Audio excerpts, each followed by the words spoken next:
Bulletin की शुरुआत करते हैं। चुनाव प्रचार में जुटे असम के मुख्यमंत्री हेमंत बिस्वा शर्मा उड़ीसा पहुंचे और जहां उन्होंने मीडिया से बातचीत करते हुए कहा कि ये चुनाव उड़ीसा की अस्मिता का चुनाव है। उन्होंने कहा कि मैं भी एक प्रदेश का मुख्यमंत्री हूं, लेकिन मैं अकेला आया हूं, मैं अकेला बातचीत कर रहा हूं और साथ ही साथ उन्होंने यह भी कहा कि मैं लोगों से मिल सकता हूं, लोग मुझसे मिल सकते हैं। हेमंत बिस्वा शर्मा ने उड़ीसा के मुख्यमंत्री नवीन पटनायक पर निशाना साधते हुए कहा कि वो अकेले किसी से मिल नहीं सकते, अकेले किसी से बातचीत नहीं कर सकते हैं, हर समय उनके साथ पांडियन रहते हैं। उन्होंने यह भी कहा कि मुझे लगता है कि नवीन पटनायक को पांडियन के कैप्चर कर रखा है।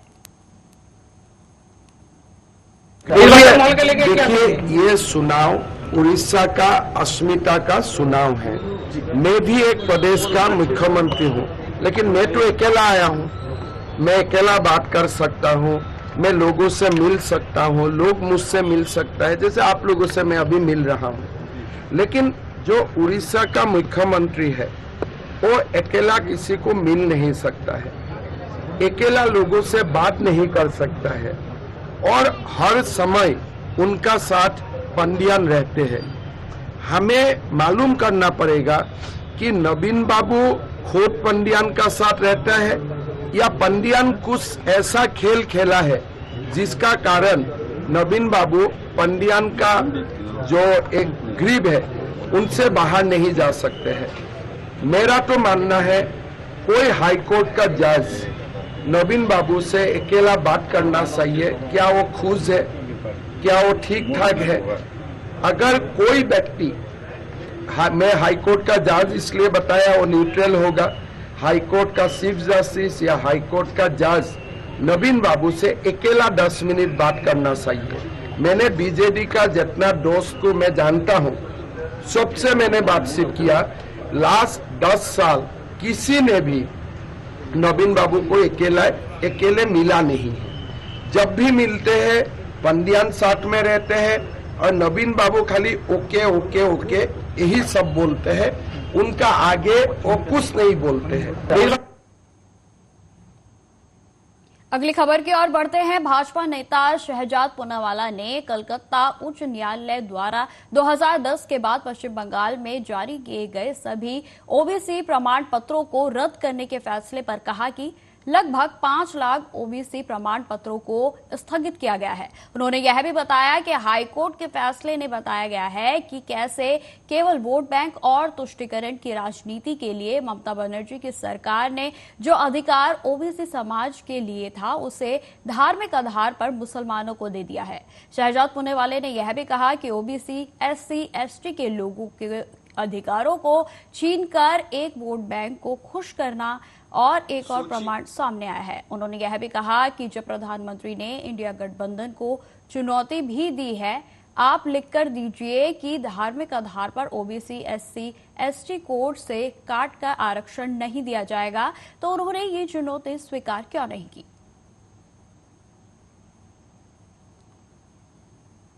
वोट बैंक की लगभग 5 लाख ओबीसी सर्टिफिकेट को एक प्रकार से स्थगित किया गया है। ये इसलिए किया गया क्योंकि हाई कोर्ट के ऑर्डर ने बताया है कि कैसे केवल वोट बैंक और तुष्टीकरण की राजनीति के लिए ममता दीदी की सरकार ने जो अधिकार ओबीसी समाज के लिए था उसे धार्मिक आधार पर मुसलमानों को दे दिया। मतलब कि जो एनसीबीसी ने भी बताया है कि 179 ओबीसी क्लासेस की लिस्ट में 118 केवल मुसलमानों का जोड़ा गया। सोचिए कि 87 जो क्लासेस थी उसमें से लगभग 77-78 क्लासेस लिस्ट केवल मुसलमानों की जोड़ दी गई।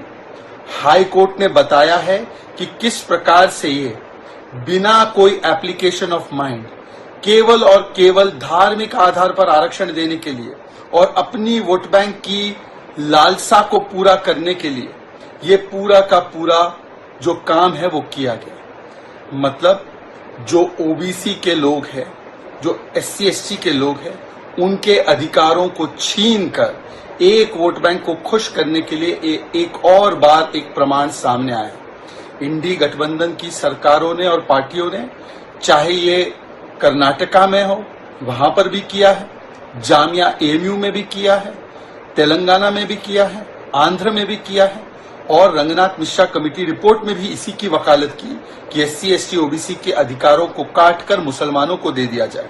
इसीलिए जब प्रधानमंत्री ने उनको चुनौती भी दी कि आप लिख कर दीजिए कि धार्मिक आधार पर आरक्षण नहीं दिया जाएगा और एससी एसटी ओबीसी कोटे से काटकर नहीं दिया जाएगा, उन्होंने ये चैलेंज नहीं स्वीकारा। आज कोर्ट ने ऐसे लोगों का पर्दाफाश किया। वैसे ये कहते हैं संविधान बचाओ, संविधान बचाओ, पर कोर्ट ने कहा है कि इस प्रकार से आरक्षण देना ये संविधान विरोधी है और आज जिस प्रकार से ओबीसी समाज के साथ अन्याय किया गया है, इसका जवाब टीएमसी की सरकार को तो जरूर मिलेगा। कोर्ट ऑफ लॉ ने तो दे दिया है, कोर्ट ऑफ पब्लिक ओपिनियन भी इस पर जवाब देगा। लगभग 5 लाख। मध्य प्रदेश में इन दिनों गर्मी अपने तीखी तेवर दिखा रही है। राजधानी भोपाल सहित कई जिलों में हीट वेव अलर्ट जारी किया गया है। कुछ जगहों पर गर्म हवाओं के चलने के साथ साथ लू चलने का भी अनुमान है, तो वहीं कुछ इलाकों में बारिश होने की भी संभावनाएं जताई जा रही है। वहीं आपको यह भी बताते चले कि मौसम विभाग के मुताबिक ग्वालियर, मुरैना, भिंड, निवाड़ी, राजगढ़, छतरपुर और पन्ना में तेज गर्म हवाओं के चलने के साथ साथ लू चलने का भी अनुमान जाहिर किया गया है। और जबकि भोपाल, नीमच, मंदसौर, रतलाम, झाबुआ, अलारा, राजपुर और बजवानी के साथ साथ खरगोन, खंडवा, बुरहानपुर, श्योरपुर, शिवपुरी, गुना और अशोकनगर के साथ साथ विदिशा, सीहोर, सतना, रीवा, सिंगरौली और अनूपपुर को भी हीट वेव का अलर्ट जारी किया गया है। मौसम विभाग ने आगे यह भी बताया कि राजधानी भोपाल में 21 मई तक तापमान 43 डिग्री से ऊपर दर्ज किया गया था। तो वहीं आपको यह भी बताते चले कि 45.6 डिग्री के साथ रतलाम का तापमान प्रदेश में सबसे ज्यादा रहा है। वहीं बैतूल, छिंदवाड़ा, पांडुर्ना, सिवनी, बालाघाट और नीमच में हल्की बारिश के आसार हैं। एक और जो है पश्चिमी विक्षोभ के सक्रिय होने की वजह से भी इन इलाकों में वर्षा हो सकती है।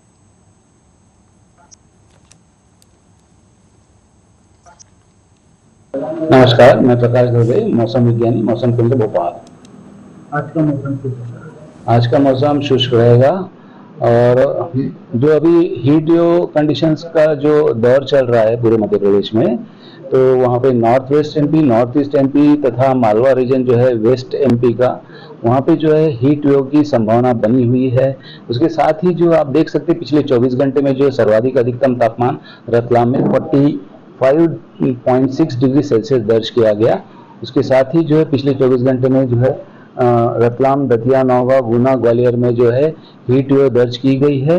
और आने वाले 24 घंटे में संभावना है कि जो है ग्वालियर, दतिया, ग्वालियर, भिंड तथा छतरपुर और यहाँ पे उज्जैन और इंदौर संभाग के कुछ जिलों में जो है हीट वेव हो सकती है।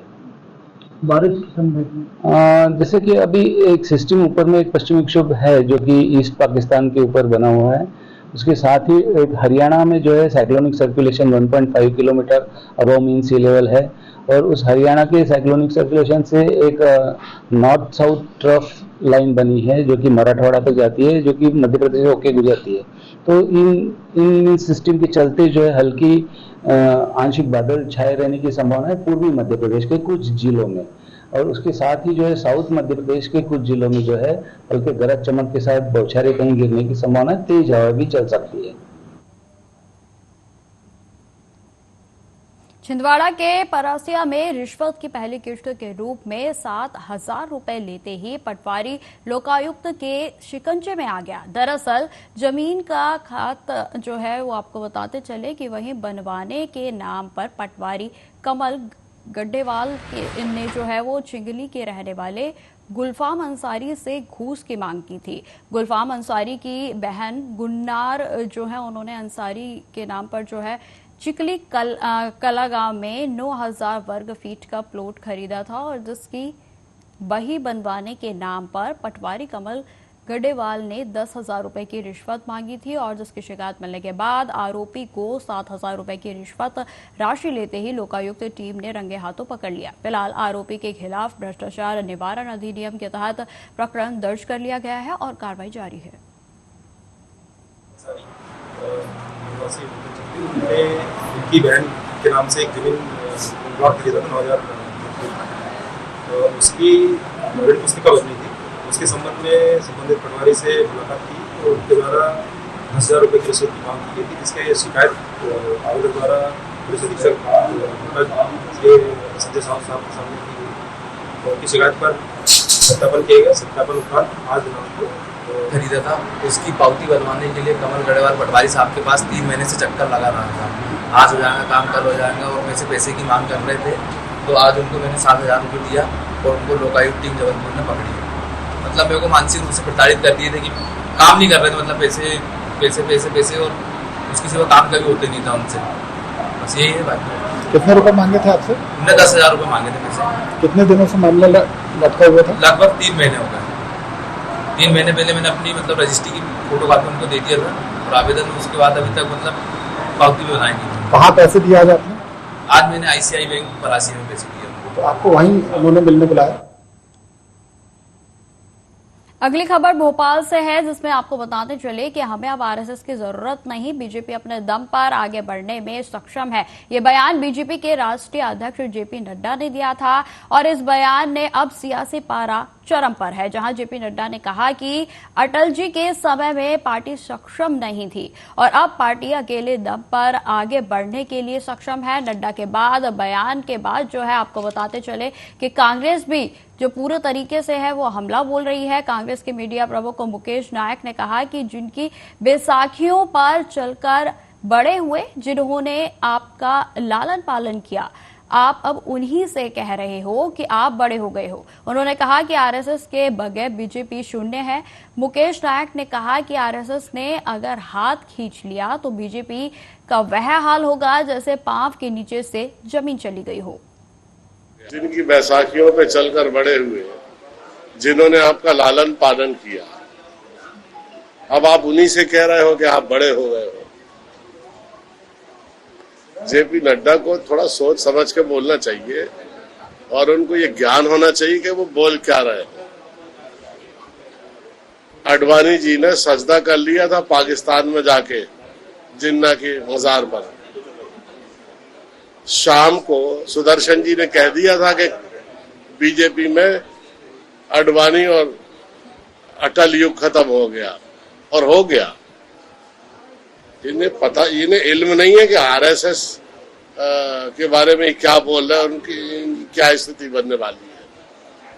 क्या आरएसएस की वजह बीजेपी चल जाएगी? आप ये बताइए, कोई व्यक्ति बहुत सुंदर हो लेकिन कपड़े ना पहने हो,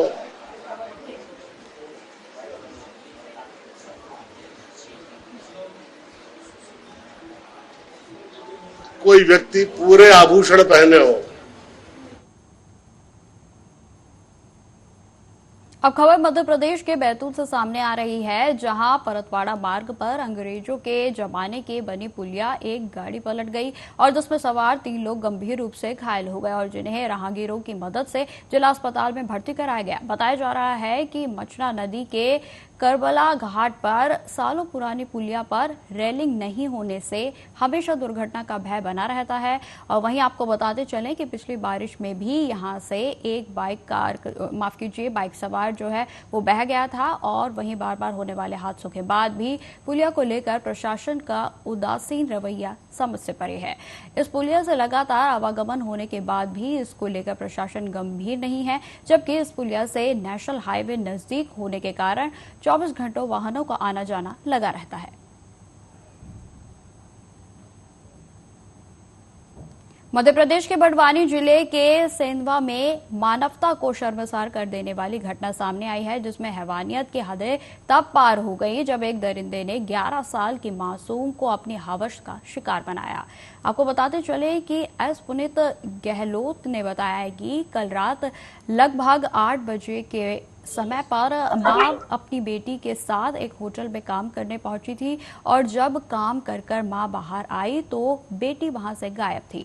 आसपास ढूंढने के बाद जब बच्ची नहीं मिली तो महिला ने पुलिस को सूचना दी और जिसके बाद पुलिस ने तत्काल छानबीन शुरू करते हुए कार्रवाई शुरू की और जिसमें किला परिसर के अंदर आपको बताते चले कि मासूम पुलिस को जो है वो मिली और जहां पर पुलिस ने बच्ची को तत्काल अस्पताल में भर्ती कराया। जब बच्ची की मेडिकल जांच करवाई गई तो उसके साथ दुष्कर्म की पुष्टि हुई और जिसके बाद पुलिस की टीम ने घटना से जुड़े साक्ष्य और मासूम के बयानों के आधार पर आरोपियों को भी कुछ ही घंटों के भीतर गिरफ्तार कर लिया। वहीं जब इस घटना की जानकारी शहर के सामाजिक संगठनों को मिली तो उन्होंने आरोपी के खिलाफ सख्त से सख्त कार्रवाई करते हुए उसके मकान को जमींदोज करने की मांग को लेकर चक्का जाम कर दिया। वहीं आपको यह भी बताते चले कि आक्रोशित लोगों ने मार्केट भी बंद कर दी है और मासूम को इंसाफ दिलाने के लिए सड़कों पर उतर गए हैं। वहीं महिलाओं ने भी थाने पहुंचकर नारेबाजी करते हुए आरोपी को फांसी की सजा की मांग की है और पुलिस प्रशासन ने सामाजिक संगठनों से बातचीत कर सख्त से सख्त कार्रवाई का आश्वासन दिया है। साथ ही नगरपालिका सेंधवा की टीम आरोपी के घर का नब्ती करने पहुंच गई है और जिसके रिपोर्ट के आधार पर आगे की कार्रवाई का आश्वासन भी दिया गया है। बेहद ही निंदनीय और दुखद घटनाक्रम सेंधवा शहर में घटा है, जिसमें एक 11 वर्षीय नाबालिग के साथ दुष्कर्म एक आरोपी के द्वारा किया गया है। इसकी सूचना करीब 11:30 बजे रात को सेंधवा सिटी थाना पुलिस को मिली थी। सूचना मिलते ही पुलिस लगातार एक्टिव रही। रात भर में हमने जो पीड़िता है उसके द्वारा जो बताई गई घटनाक्रम था उसको हमने वेरीफाई करते हुए और आरोपी को चिन्हित किया और रात में ही पुलिस के द्वारा आरोपी को गिरफ्तार कर लिया गया है। पीड़िता ने जो घटनाक्रम बताया है उसके एक एक पहलू पर सघन जांच रात भर से जारी है और हमारे पुलिस के सीनियर ऑफिसर्स लगातार उसको मॉनिटर कर रहे हैं। मैं खुद उसको पर्सनली ऑब्जर्व कर रहा हूँ। हमें काफी ठोस साइंटिफिक एविडेंस आरोपी के विरुद्ध मिले हैं और पुलिस ने चूंकि आरोपी को राउंड अप कर लिया है, माननीय न्यायालय उसको पेश किया जा रहा है। विवेचना काफी स्ट्रांग तरीके से हम उसको चार्जशीट में तब्दील करेंगे और कठोर से कठोरतम दंड हम माननीय न्यायालय के जरिए आरोपी को दिलवाएंगे। के साथ दुष्कर्म किया गया, जिसमें पुलिस के द्वारा तत्पर कार्रवाई करते हुए कल युवक को पकड़ भी लिया गया, दर्ज करा गया। विधिवत उस पर कार्रवाई करी जाएगी। शासकीय अधिवक्ता से मामले के भी केस को बनाएंगे, जैसे पुलिस के द्वारा बनाया जाएगा और जुडिशरी के द्वारा उसको सजा भी दी जाएगी। साथ ही साथ नगर परिषद क्षेत्र में क्योंकि वो उसका मकान भी आता है तो उसकी भी विधिवत जांच कराना शुरू कर दिया है। नगर पालिका द्वारा उसकी जांच शुरू होगी। यदि कोई अनियमितता पाई जाती है तो उस पर भी कठोर से कठोर कार्रवाई करी जाएगी। छिंदवाड़ा में चोरे सोयाबीन प्लांट के पास बनाए गए अवैध मकान पर प्रशासन की जेसीबी चली है। आपको बताते चले कि यहां पर 22 लोगों के अवैध कब्जे और पक्के मकान तोड़कर प्रशासन ने बड़ी कार्रवाई की है। भारी पुलिस बल की तैनाती के साथ प्रशासनिक अधिकारियों ने यहां अवैध अतिक्रमण हटाने की कार्रवाई की गई और इस दौरान भारी पुलिस दल जो है वो मौजूद रहा। और साथ ही साथ गौरतलब हो कि केंद्रीय विद्यालय के बगल में शासकीय भूमि में हुए अवैध अतिक्रमण को लेकर पहले भी अतिक्रमण की कार्रवाई का लेकर जो है नोटिस दिया गया था और कुछ अतिक्रमण को यहां से पहले भी हटा दिया गया था, लेकिन कुछ लोगों ने दोबारा से यहां पर अतिक्रमण कर लिया था और ऐसे में प्रशासन ने काफी सख्ती बरतते हुए लगभग 22 मकानों पर जेसीबी चला दिए।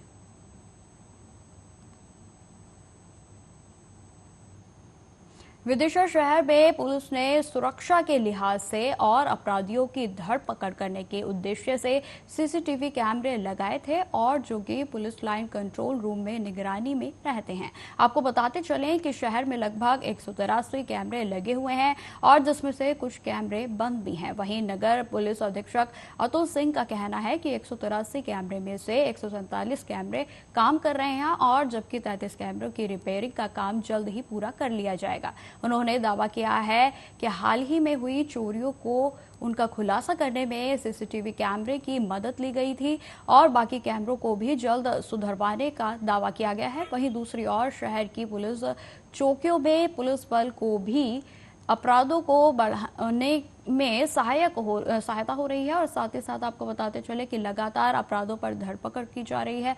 शहर के प्रमुख मोहन गिरी स्थित चौकी बजरिया स्थित चौकी और बस स्टैंड की पुलिस चौकियों पर अक्सर ताले लगे होते हैं और इस मामले में नगर पुलिस अधीक्षक अतुल सिंह का कहना है कि पुलिस बल की कमी के चलते यह परिस्थितियां बनी हुई हैं और उसे भी दुरुस्त करने का प्रयास लगातार किया जा रहा है। चौकियों को नियमित खोले जाने के प्रयास भी किए जाएंगे।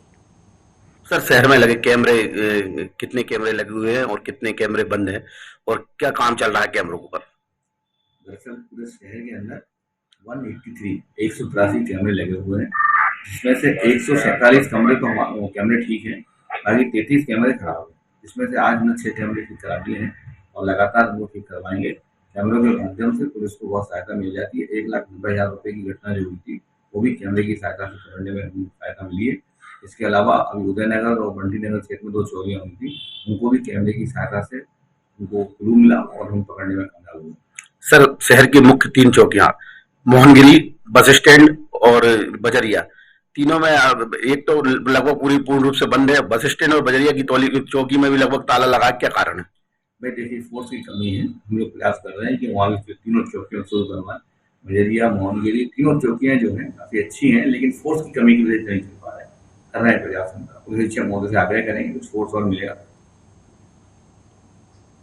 देश भर में भीषण गर्मी पड़ रही है तो वहीं सिवनी में दिन भर तेज धूप के बाद शाम को तेज हवा के साथ जोरदार बारिश हुई और जिससे लोगों को गर्मी से काफी हद तक राहत मिली है। आपको बताते चले कि जिले के अधिकांश क्षेत्रों पर ओलावृष्टि की भी खबर सामने आई है और जहां एक तरफ गर्मी से राहत मिली है तो वहीं दूसरी ओर आम की खड़ी फसल भी बर्बाद हो रही है।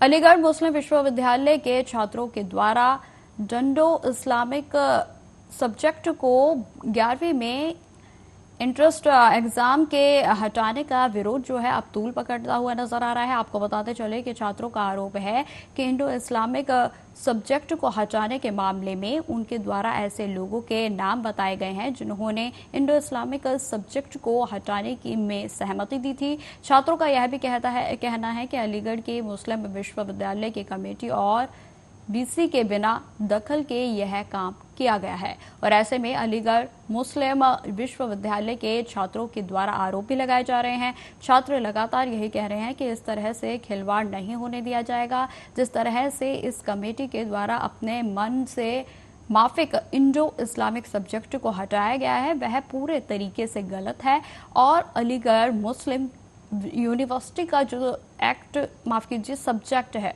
उसको दरकिनार करने के बाद किया गया है। वहीं छात्रों ने अलीगढ़ मुस्लिम विश्वविद्यालय में चल रहे इंट्रेंस एग्जाम को भी खत्म होने के बाद एक बड़ा प्रदर्शन करने का ऐलान किया गया।